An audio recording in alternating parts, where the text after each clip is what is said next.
নমস্কার বন্ধুরা, recipe number 1 কিচেনে তোমাদের স্বাগত জানাই। আজকে আমি কেজেল কিংবা কলার থোড় সেটাই আমি তোমাদের সাথে আজকে রেসিপি করে দেখাবো। বড়ি দিয়ে কিভাবে রান্না করে এই কলার থোড়। এই কলার থোড় খুব কার্যকারী বন্ধুরা, রক্ত ফিল্টার করতে সাহায্য করে। চলো তাহলে শুরু করা যাক। আমি এখানে এই কেজেলগুলো কেটে নেব। আমি এভাবে সরু সরু করে কেটে নিয়েছি, আর আমি আলুও কেটে নিয়েছি। আমি জলে ভিজিয়ে আধ ঘন্টার জন্য রেখে দিয়েছিলাম। এবার আমি কড়াইয়ে সেদ্ধ করে নেব। সেদ্ধ করা হয়ে গেছে। কড়াই দিয়ে দিলাম সরিষার তেল। আমি জলটা ভালোভাবে গেলে ধুয়ে নিয়েছি।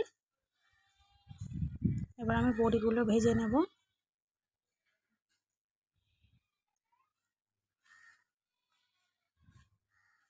বড়িগুলোকে লালচে করে ভেজে নিতে হবে।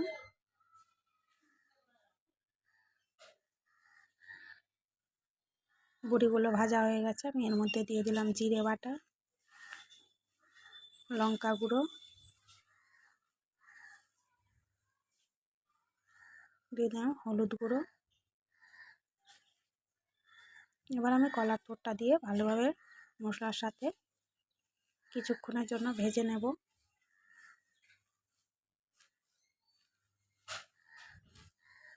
এই কলার থোড় বানাতে খুব একটা মশলাপাতির দরকার হয় না, খুব সহজভাবে দু একটা মশলা দিয়ে বানানো হয়ে যায়। আর দিয়ে দিলাম স্বাদ মতো লবণ। তোমরা এর মধ্যে আদা বাটাও দিতে পারো।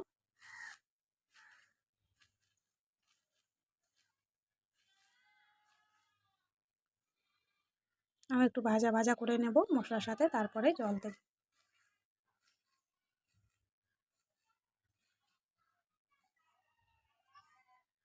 এবার আমি বড়িগুলো দিয়ে দেব। বড়িগুলো আমি ভেঙে দিয়েছি।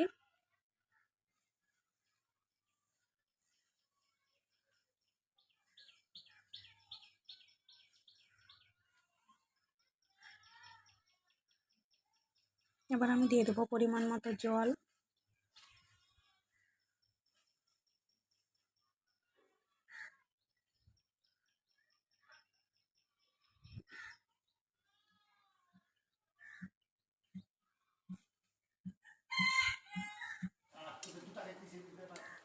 এবার আমি গ্যাসটা বন্ধ করে দেব।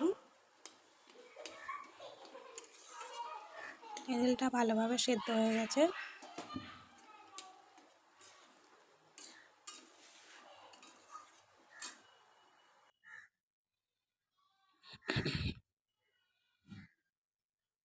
আজকের রেসিপিটি যদি ভালো লাগে একটি লাইক করে দেবে, আর চ্যানেলে নতুন বন্ধু থাকলে চ্যানেলটি সাবস্ক্রাইব করতে ভুলবে না। এই কেজেলের তরকারি এভাবে করে দেখো বন্ধুরা। এই কেজেল খুব উপকারী শরীরের পক্ষে।